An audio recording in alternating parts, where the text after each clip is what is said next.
of Democracy Without Borders, Coalition for the UN We Need, and Democracy International. My co-host in this panel is Jebelson Raja Jocelyn. Jebelson, hello again, from Democracy Without Borders. Jebelson helps coordinate in Democracy Without Borders involvement in the People's Assembly. And our distinguished panel here are Jeffrey Hawkins, James Organ, Yvonne Suarez, and Rihanna Naeem. We are here today to talk about We the People campaign, launched in April 2021, following the UN's 75th anniversary. And this is a civil society call for inclusive global governance, and its three proposals are a UN World Citizen Initiative, a UN Parliamentary Assembly, and a UN Civil Society Envoy. And it's been endorsed so far by 214 groups and 133 elected representatives from all over the world.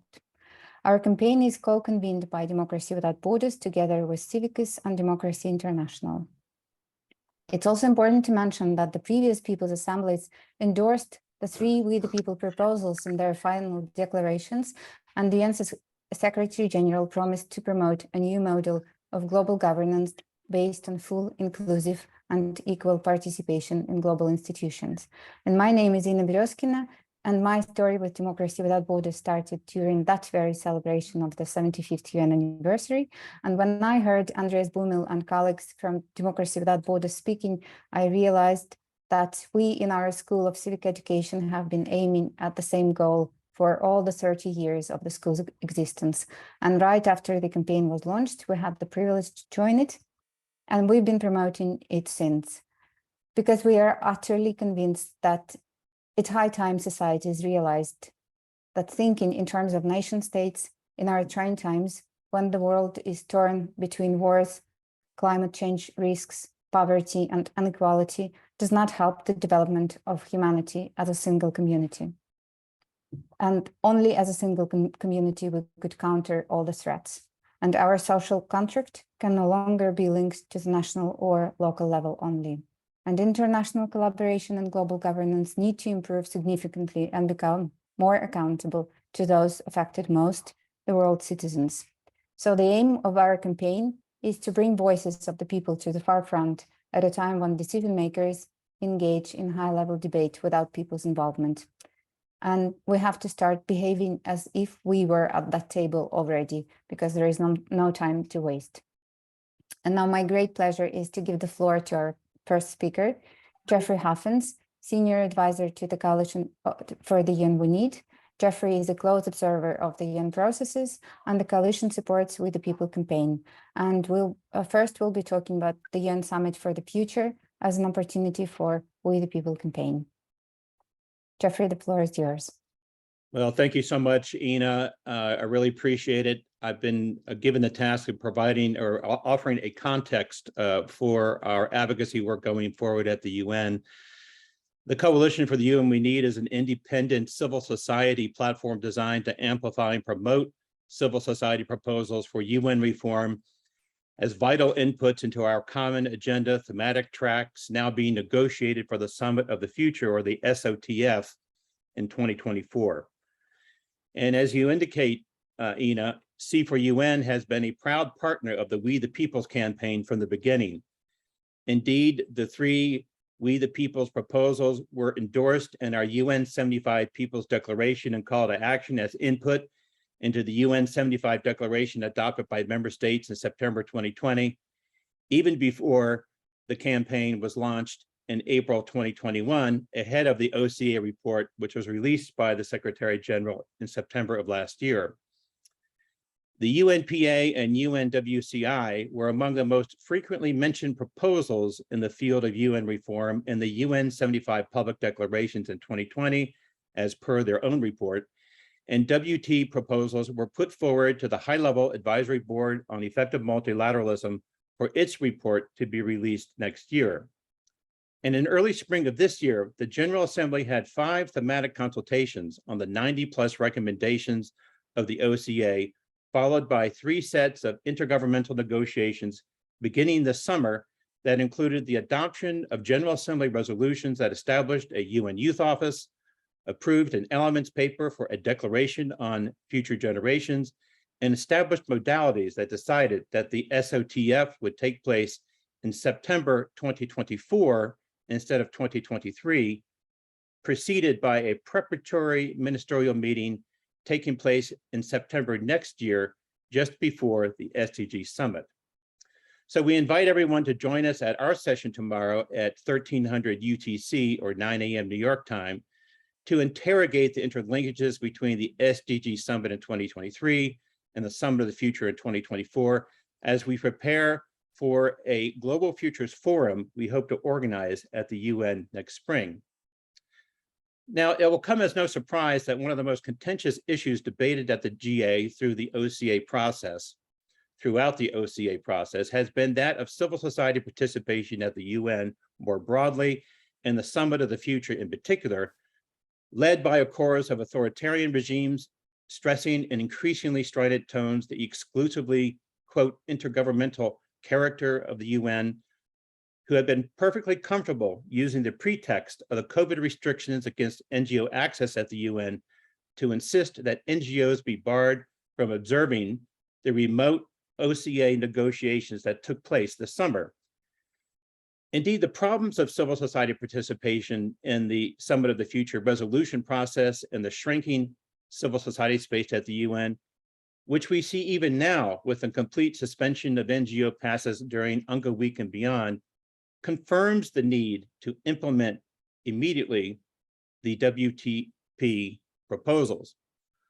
Fortunately, member state allies in the General Assembly ensured the adoption of general language in the Summit of the Future Modalities Resolution that, quote, encourages major groups and other stakeholders to participate and engage in the preparatory process of the summit, close quote, while leaving considerable discretion regarding the specific opportunities for CSO contributions with the co-facilitators of the SOTF preparatory process, who must be appointed by the President of the General Assembly no later than October 31st. So while we push for more robust participation modalities in the Summit of the Future preparatory process, perhaps now is the time for us to also push progressive states to establish a group of friends for inclusive global governance to work on the WTP proposals and others. So to conclude, while many would agree that the OCA lacks ambition when it comes to proposing more innovative participation modalities, let us not forget to cultivate some of its low-hanging fruit. For example, in paragraph 130 of the OCA report, as the C4UN co-chairs commented in a recent op-ed, member states are urged to give serious consideration to the idea of a, quote, annual civil society caucus in conjunction with the General Assembly's high-level week.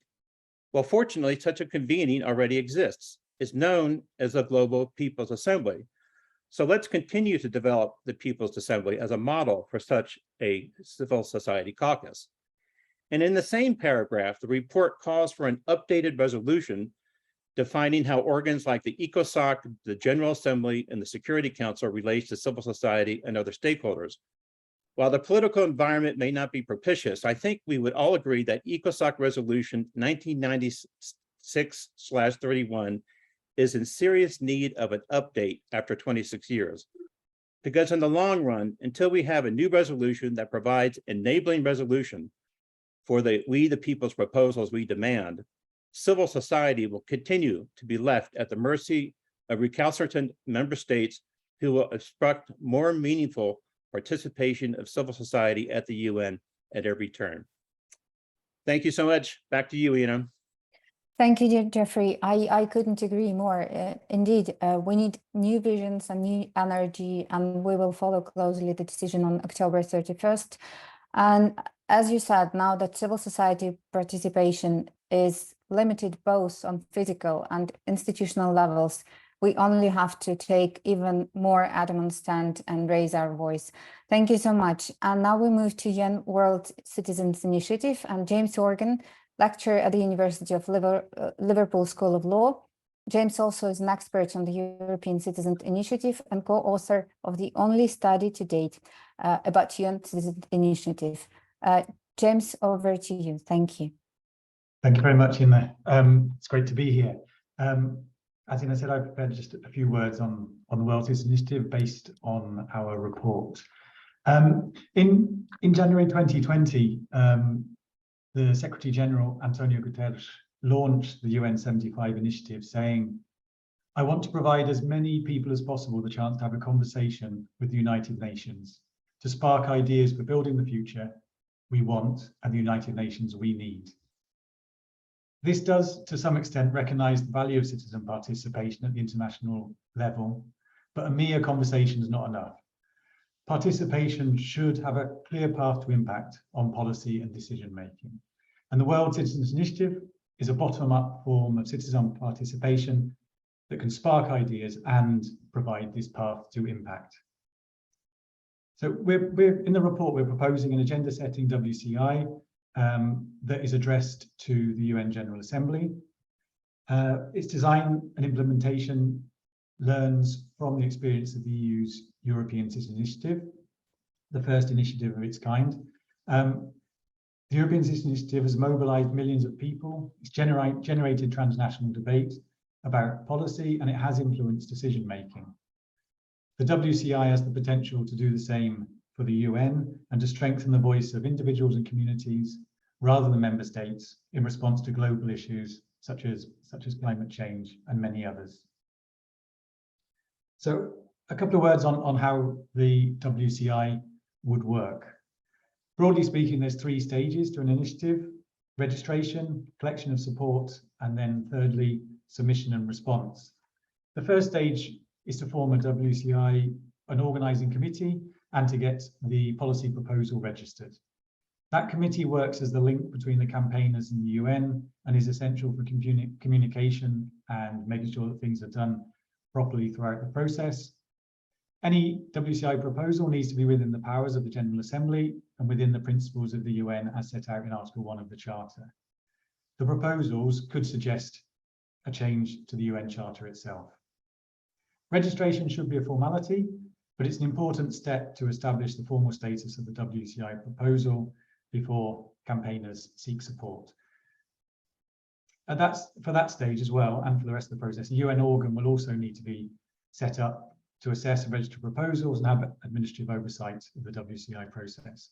The second stage, once registered, campaigners can seek support from across the world, and there are numerous administrative issues that we refer to in the report. How do you identify signatories to a WCI? What electronic systems should enable collection? How do you verify signatories, the length of collection time, and so on? Given the limited time today, all I'll do is just, and I'm happy to take further questions on any of those things, but all I'll do today is highlight the importance of setting the level of support that a WCI needs to be successful. That's the key legitimacy question that seeks to balance the need for a level of support that is practically achievable and at the same time provide support from enough people to justify political action in response to the proposal. So balancing the democratic pressure from the support through a WCI with the existing political realities. In practice, we suggest that a WCI must have support from 5 million people for its proposal to impact the UN, still a relatively small percentage of the world population, but we felt that was a reasonable level to set. And that 5 million people, the support for the proposal must come from across the world. And we suggest that it reflects the UN's principle of equitable geographical distribution, which would mean that there's a minimum of 5 member states from African and Asian states supporting the proposal, 1 million from Eastern European states, 2 from Latin America, and 2 from Western Europe and elsewhere. The third stage, submission of the initiative and response from the UN. One of the most challenging questions, and perhaps the most important one in terms of participatory democracy and its strength, is the question of what impact a successful WCI should have. So once that support level is reached, what should the impact be? 1, to add the proposal to the agenda for the general debate at the annual session. 2, trigger a special session of the General Assembly. Or 3, to discuss the proposal in one of the main committees. The question is, are these strong enough? Are these enough to make the collection of 5 million signatures worthwhile? Or conversely, do you think they restrain the UN too much? And that's a key decision to make in designing the WCI. Because it is important that the WCI leads to impact, to recognise those campaigning efforts, and to motivate people to actually use the WCI, and most importantly, to give due weight to participatory democracy and that need for impact. At the same time, as I've said, the design of the WCI needs to accept the legal UN structure, its policy reach, and ultimately, I suppose, the political wishes of its member states. As Jeffrey mentioned, the final report of the UN 75 office recommended the establishment of a citizen proposal initiative, and the World Citizen Initiative we have proposed could make this a reality. The next step I'd suggest is to draft a full WCI regulation that sets out a WCI process in full, and one that can be proposed for adoption by the UN, and importantly, that can be the basis of discussion with relevant politicians to build support for its implementation. Obviously, there's a lot of questions to answer in that. I'll just repeat the two that I've highlighted here, which are: what level of support does a WCI need to be a success, to have legitimacy to impact policy, and what impact should that be? What impact should a successful WCI have on the UN? And the last thing I'll say in conclusion is, I think we all agree that democracy at the international level must evolve. The question before us is how it evolves. And I propose the WCI as an important step forward to strengthen the core democratic belief that all people affected by decisions should have an equal and effective opportunity to influence those decisions. And I'll end on that point. Thank you. Many thanks, dear James. It's very informative and very inspiring and very well structured. I just side with you and say that when we hear the UN saying that they believe in civil society, it's an empty statement. It's just a rhetoric. And it's not, if it's not incorporated in policy making, in decision making, let alone allocation of funding. So we do need to close that gap between what we want to, what we actually have. All the good luck to all of us, and thank you again. Now we are moving to Yvonne Suarez, member of the Parliament of Mozambique and a longtime supporter of UNPA, as well as the We the People campaign. She also belongs to Renamo political party, and she will talk to us on the about World Citizens Initiative and UN Parliamentary Assembly. Good morning. Can you hear me? Yeah, we hear you well. It's a bit of echo. Can you check your microphones? Now we can't hear you. Now you can hear? Now it's perfect. Oh, perfect. Thank you very much. And I'm so sorry. Thank you. Okay. Thank you very much for this opportunity to present the proposal of a United Nations Parliamentary Assembly at this session today. As you know, a UN Parliamentary Assembly, UNPA in short, is one of the 3 demands of the campaign for inclusive global governance. In January this year, the campaign published a parliamentary statement endorsed by over 130 members of parliament from across the world. This was a great show of support. The UNPA proposal is not new, whatever, and there are more than 1,700 elected representatives on record that supported it over the time, in addition to hundreds of other personalities from 150 countries. I am one of the members of parliament. I am based in Mozambique. involved in the campaign, and I am also associated to Democracy Without Borders. As we speak, heads of state and government are gathering in New York for the annual high-level debate on the UN General Assembly. The UN is one of the most important organizations for global deliberation and collaboration. But representation at the UN is limited to the governments of member states. The UN needs to open up to new stakeholders beyond the executive branches of member states. The proposed UN Parliamentary Assembly, in short UNPA, will be a formal body to expand representation at the UN to elected representatives. This new assembly will not only include members from government parties, but also from minorities that are not part of the government. This way, the assembly will allow a much broader variety of voices to be heard at the UN. Democracy Without Borders has studied the UNPA proposal very deeply.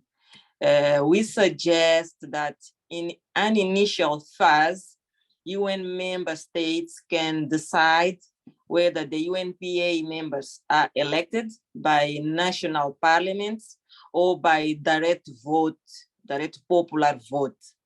Eventually, after an initial period, it is our goal that all members should be directly elected. The UNPA members will connect to national constituencies, but it should be their duty to consider and represent the interest of global citizens of humanity as a whole. This is missing today at the actual UN. I think you can agree with me on that. Member states and their representatives are at the UN primarily to advance their own interests. The allocation of seats in UNPA should roughly correspond to the size of the population in each country. The work should be based on transnational political groups that are established by delegates. The creation of a UNPA in legal terms, I think, is easy. All what we need is a decision of the UN General Assembly. There is no need, for example, to amend the UN Charter or to get approval of the UN Security Council. There is no need about that. Apart from representation and deliberation, we want a UNPA to be a political oversight body that can establish its own committees.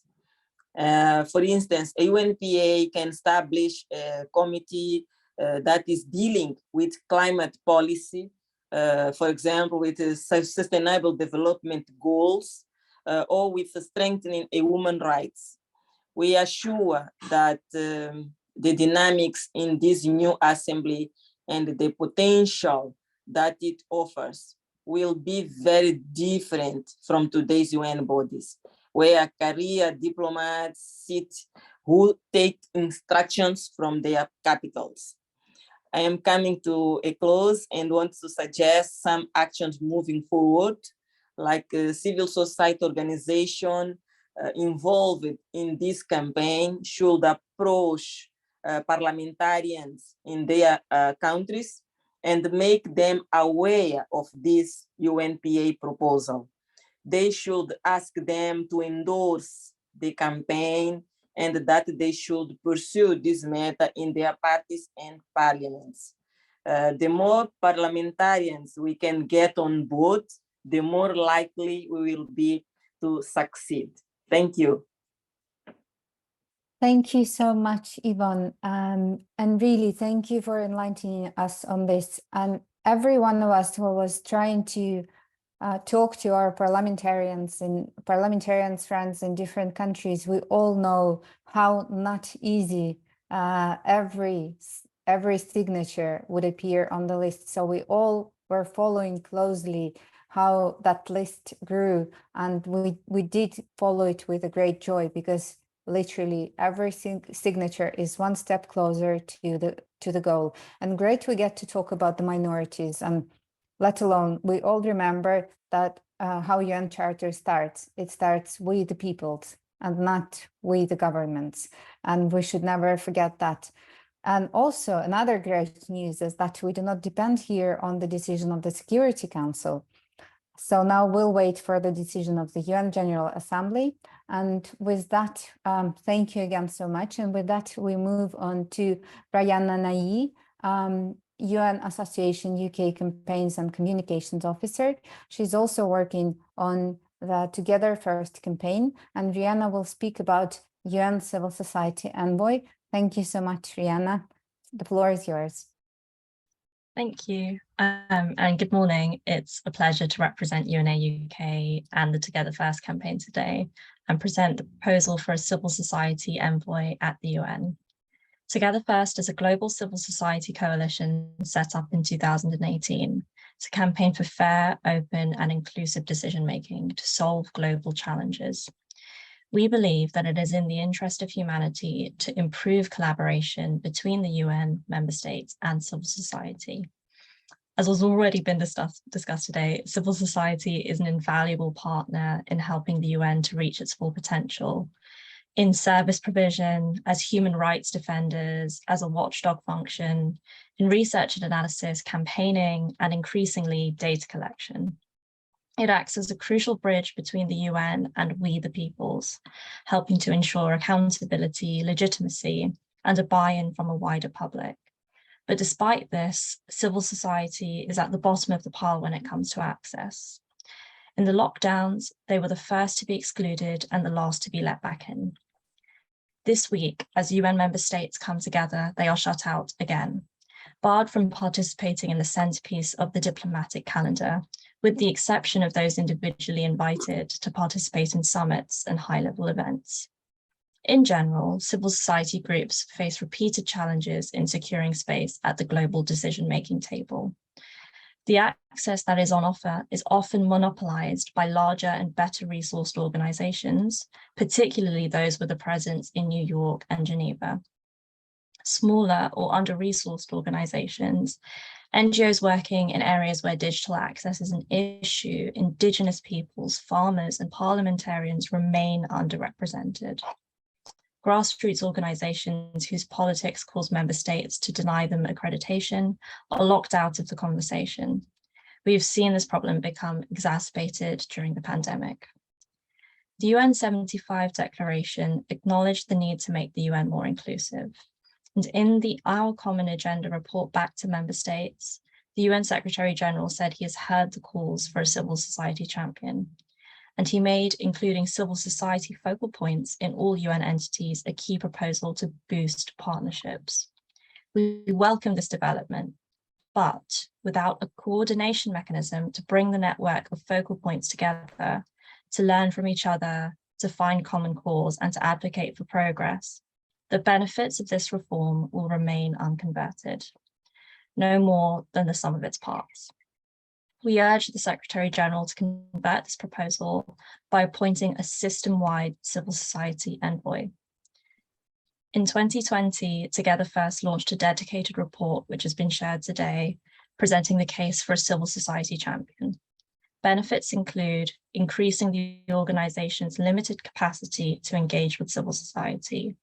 Crucially, more consistency in arrangements for civil society engagement across the UN system. And most importantly, giving greater opportunities and assistance for civil society organizations to engage with the UN, particularly those from the Global South. The task of the champion will be to monitor and assess civil society engagement across the UN system, finding any inconsistencies and roadblocks and working together with states to overcome them, with the vocal support of the Secretary General. We're delighted that support for this proposal at both a grassroots and international level has been growing rapidly. In October of last year, more than 60 states called on the UN to open its doors to civil society. This was in a statement delivered in the General Assembly's Third Committee, which was drafted by Costa Rica and Denmark, two countries that are leading the charge for deeper civil society inclusion in the UN's work through the Unmute Civil Society platform. UNA UK, along with our Global Together First network, is delighted to endorse and promote this important platform, which has likewise already gained the support of more than 50 states and over 150 NGOs. The Unmute platform includes the recommendation that a UN Special Envoy for Civil Society be appointed to support inclusive, meaningful, and consistent civil society participation across the UN. Yesterday, at the opening of the Younger General Debate, Antonio Guterres once again highlighted the importance of civil society's contributions in seeking ways to build more just, equal communities and countries. So with this wealth of states, civil society, and the Secretary General's support on this agenda, it is clear that this is an idea whose time has come. We must now all pull together to make sure it gets over the finish line. So how can you all help? I encourage colleagues from across civil society to join us in this endeavour. One key action that you can all take is to ask your government to champion this idea. Ask Denmark and Costa Rica to do another joint statement in this year's Third Committee. Get it over 60 this time. Continue to push for the idea if they've already stated their support, or come out in favour if your government hasn't spoken up yet. UNA UK looks forward to working with you on this timely and necessary campaign. Thank you. Thank you so much, dear Rihanna, for your highlights. And it's indeed very inspiring about that global decision-making table. As you said, even smaller and under-resourced organization, as many probably in these sessions are, our aim is very big. And as I said when we started this session, I think we need to behave as if we were at that table already, because this is the case when we are not asking, we are demanding participation. So we really need that just and equal and inclusive UN. Now I give the floor to my partner in this panel, Jebelson. I think we are very precise and we are very good on time. We open the floor for the Q&A sessions and conclusions, right? Jebelson, over to you. Thank you everyone so much. It's been a great pleasure. Yeah, it's great that we are on time. So we're just on time. So my name is Jebelson. I'm a part-time intern at Democracy Without Borders. Thank you, Ina, for leading the session, and to all the speakers who have made the case so passionately. And I think for the Q&A session, one of the objectives of our session is to identify actions on how we can move the campaign forward. So all of our speakers have identified some of the actions for each of the proposals. So we'd like to have a Q&A session and a discussion on what are the actions that we can do after this session, and as individuals, as civil society organizations, as academics. So I'd like to invite all our participants to think along actions line and more general questions also. And if there are any questions, please feel free to unmute yourself and ask the question, or you can post in the chat as well. We can shoot it for you.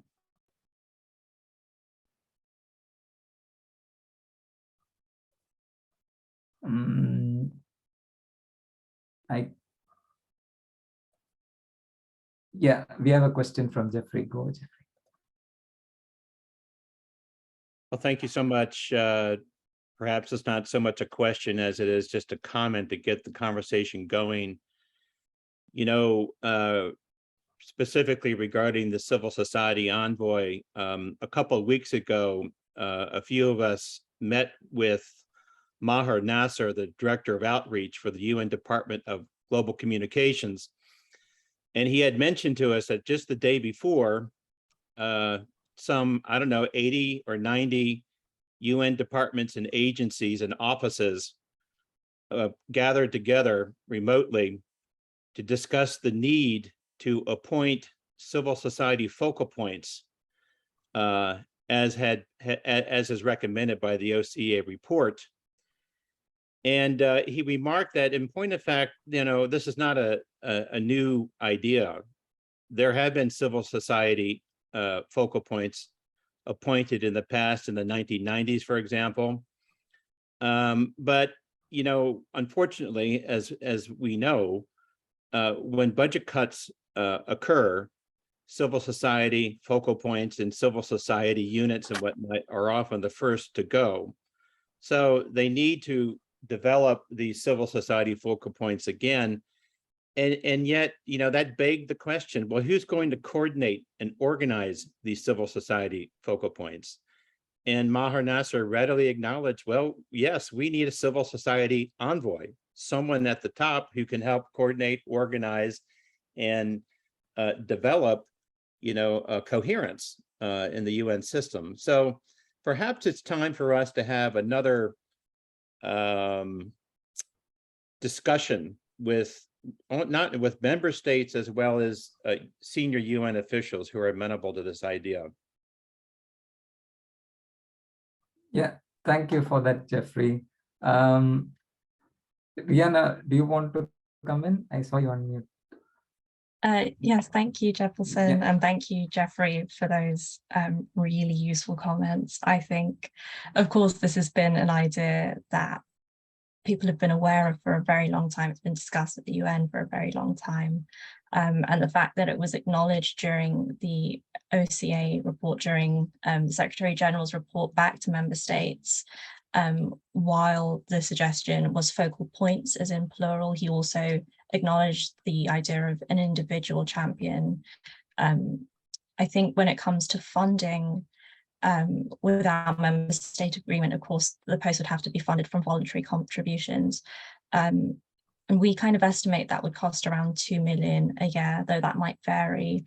But there is precedent for this. There is, of course, the youth envoy, and we've seen kind of the progress that's been able to make.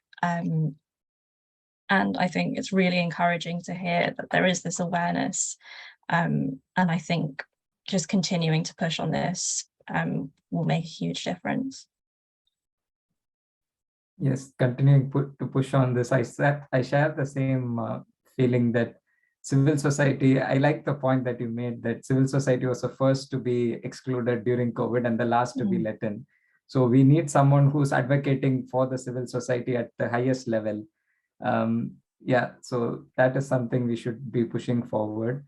And I cannot see much questions in the chat. Does someone want to ask a question? Please raise your hand using there's a reactions option where you can raise your hand.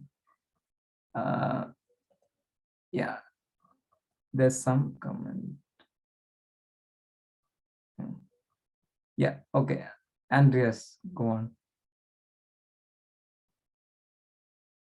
Hello, good afternoon and good morning to everybody. It's so delightful to see this panel and all the speakers. I actually have one item I would like to raise with regard to the process of the Summit of the Future and in how far it is an opportunity for these three proposals to be put forward. It has been pointed out or indicated they are not included in our common agenda report. And two of them are not yet supported by member states. And the modalities resolution adopted by the General Assembly points out that the Summit of the Future is to come to conclusions by consensus. So I guess that's a question addressed to Jeff, but everybody, of course, is welcome to chime in. If this whole process is based on consensus decision-making, what can we expect at all? I mean, let alone our aspirational proposals. And the exception is perhaps the Civil Society Envoy, in fact, because I understand it could actually be implemented by the Secretary General technically by its own decision. But even here, I don't think he would do it, and we can see it in our common agenda report. if he has no understanding of broad support in the membership, and it appears to be the case, he feels that doesn't yet exist. But I think the crucial point is consensus here, which is stopping action at so many fronts, and I fear this will be the case for the We the People's demands as well. Yeah, thank you, Andreas, for that. I cannot see much questions in the chat, so I thought okay, we have a question. Laura, please unmute yourself and go ahead. You're on mute. Yeah. Hello, thank you. My name's Laura. I'm the campaign director at World Basic Income. So we are a globally focused NGO campaigning for basic income worldwide. Obviously, we would like to be part of the UN conversation, but we are definitely among the bracket of under-resourced organizations. And I'm very interested in the idea of a civil society envoy and more access at the United Nations. What I'm wondering is, how would, without there being an accreditation process, which can be a barrier to smaller or newer or more radical organizations, what kind of selection process could there be to stop there being an overwhelming quantity of civil society organizations attending ultimately? Because it would be fabulous, obviously, for this to be a meaningful voice within the United Nations, but just sorting through the millions and millions of civil society organizations worldwide seems quite a challenge. Yeah, who would like to take that question? Jeffrey or Rihanna? Yeah, go ahead, Jeffrey. Sure, I'll take a stab at it. I mean, with both really. I mean, Andreas, you make a very good point about the obstacle, in a sense, that the practice of consensus creates in embracing more innovative proposals. But I would say we did have an opportunity to have a remote meeting with the current president of the General Assembly, Csaba Kőrösi, and some of us may remember that Ambassador Kőrösi from Hungary had been one of the co-chairs, together with Ambassador Kamal of Kenya, the co-chair of the Open Working Group that created the SDGs in 2014 and 2015, following Rio +20. And, you know, in a sense, we have high hopes because of his experience and because of the receptivity that the two co-chairs had in really creating a precedent of sorts in inviting the major groups and other stakeholders to engage actively in the preparatory processes in the development of the 2030 agenda. You know, Ambassador Kőrösi did comment that, you know, this is not 2014. We're not in a moment of receptivity and optimism when it comes to civil society. So, you know, I think it's safe to say that, as we have been already, we're in it for the long haul, but we need to take advantage of opportunities when they present themselves. And Ambassador Kőrösi was very clear that he would do his best to work with the co-facilitators that he would be appointing in the preparatory process of the Summit of the Future to really encourage active civil society participation. And he also said that if that were not going to happen because of obstacles put forward by authoritarian regimes, that he, as the president of the General Assembly, would ensure that civil society and other stakeholders would be invited into the hall of the General Assembly to have their voices heard. So, I mean, there's no magic bullet here, but I think we just need to continue to persevere to the extent possible. Yeah, thank you, Jeffrey. Ariana, go ahead, please. Thank you. I just wanted to add to Jeffrey's points and also note, as Andrea said, with the envoy being something that could be, like any senior point, created by the Secretary General without member state approval, while it's obviously not a fix for all of the issues, it has great potential to unlock further progress on the other parts of this campaign. And so that's why we believe that a really useful tool will be to increase the civil society envoy of the campaign up the political agenda at the UN. It's no silver bullet, but it just will enable us to campaign far more than we're currently able to, I think. And it's because we have so many various kind of civil society arrangements at the moment, but it's really important that they are cohesive and that we are able to kind of increase collaboration. And so doing that successfully will be, we'll need a role that has overt support from the SG and kind of institutional standing. And I think we have a path there, we've just got to use it. Yeah, thank you, Rihanna.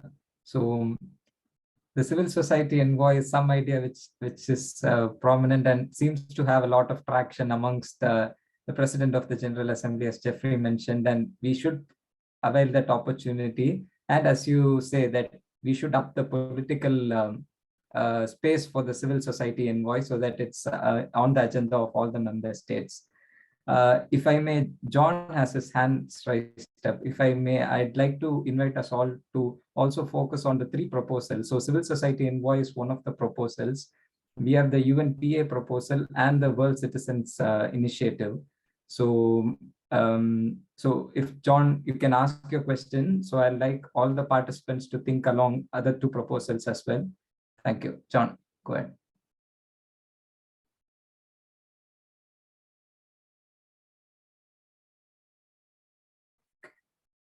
John, we cannot hear you.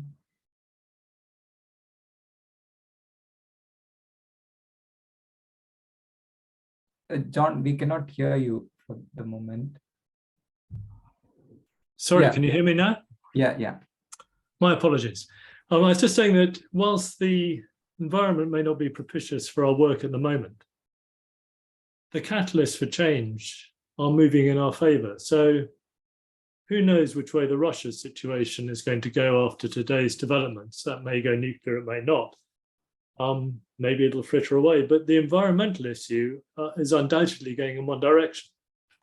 And so the catalyst for change that we all know we need is going to be strengthening over time.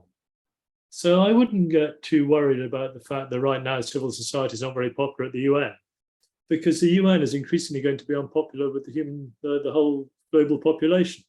So catalysts are moving in our favor. Change will come. I mean, whether or not humanity takes control or nature takes control, change is coming.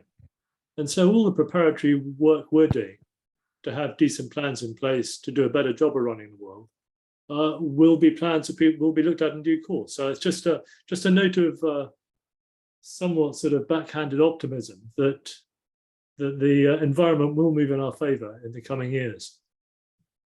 Thank you, John. Thank you for that optimistic comment. So I'd like to shift focus on the other 2 proposals as well. So James, when you are talking, you told about most of the mechanisms of the World Citizens Initiative. So what do you think are some of the practical steps that maybe you as an academic or civil society or NGOs, what can we do to advance the proposal? What are the next steps? Thinking about what can we do next? If you can talk a little bit about that. Thanks, Joe Wilson. That's a good question. And perhaps as an academic, I'm not very well placed to answer in terms of campaign steps and how to campaign for the WCI. I think I would bow to the expertise that's in the room. In terms of next, as I said, in terms of next step, in terms of clarifying what happens, I think we to propose it more formally, to draft a regulation, to draft something that could be put to the UN, I think clarifies the debate and moves us on from a general discussion about the value of the WCI to the actual concrete proposal that we would be asking member states to sign up to. I mean, in campaign terms, perhaps getting civil society organisation more, that's where I imagine a lot of the support for this will come from. But as I said, the next step, I think, is to actually draft a clear regulation that sets out in concrete terms what the WCI would look like if it worked in the UN. Yeah, thank you for that, James. We just have 3 or 4 minutes left, so I thought I'll shift focus to on the UN Parliamentary Assembly proposal as well. To you, Yvonne, if I'm not pronouncing your name wrongly. So what do you think, during your speech, you mentioned actions about civil society approaching MPs in their own countries to push forward the UNPA proposal. What I think we need is, as you said, for the civil society, we need to up the political importance of the proposal. So what do you think are some of the proposals that MPs or even civil society can do to actually increase the space for this proposal in the delegations which are in UN, country delegations in the UN, not just Mozambique, broadly? What do you think are some of the steps? Thank you. Well, I think it's important if we have any activity where we will be with politicians, members of government. I think it's important to make sure that all of them are aware about what we want, what we think that UN can be. I think we agree, if I'm not wrong, because I never heard any of you saying that you are not agreeing with us. I think all of us, we agree that we have to make changes in the UN because like is now, no one feels good. And for that, to have these changes, the politicians must understand that the solution, one of the solutions is the one that I suggested, to have a UNPA where we can have elected people, directly elected, or we can have representations of each country, like it works in the Pan-African Parliament, for example. In Pan-African Parliament, we have each country with 5 members of parliament to represent all continents. In the United Nations, what we want is not to have 5 members of parliaments representing each country. We want to see the size of each country, and with the size of each country, we will decide the number of seats that we can have in the UNPA Assembly. I think this is a very great initiative, very great idea. And I ask again all of you to support this great initiative to make sure that we will make a very good thing for all Africans, all Europeans, all people in the world. Yeah, thank you, Yvonne, for that advocacy from your end for the proposal. It's really valued.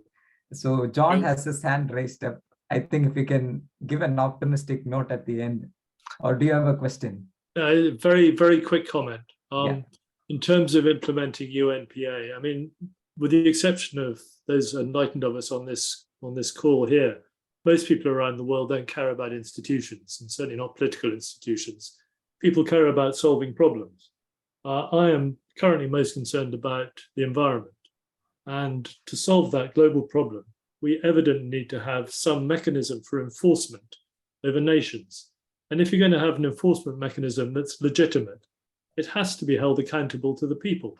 So one way or another, some form of parliamentary representation is crucial to solving the problems that the world is facing at the global level. And that is going to become only more apparent as time goes by. Yeah, thank you, John. We are running out of time, so I thought we can conclude the session. So all the 3 proposals of the We the People's campaign has some element of representation and civil society, accountability, all that. accountability and other mechanisms, which I think, and I think we all agree that it will actually make the UN fit for the 21st century. I'd like to quote one thing which Kofi Annan said during one of the Human Rights Declaration's anniversaries. So civil society has been much active even before the UN or the League of Nations came into being. Actually, some of the declarations and some of the treaties actually came from the civil society, and civil society was there throughout the existence of the UN.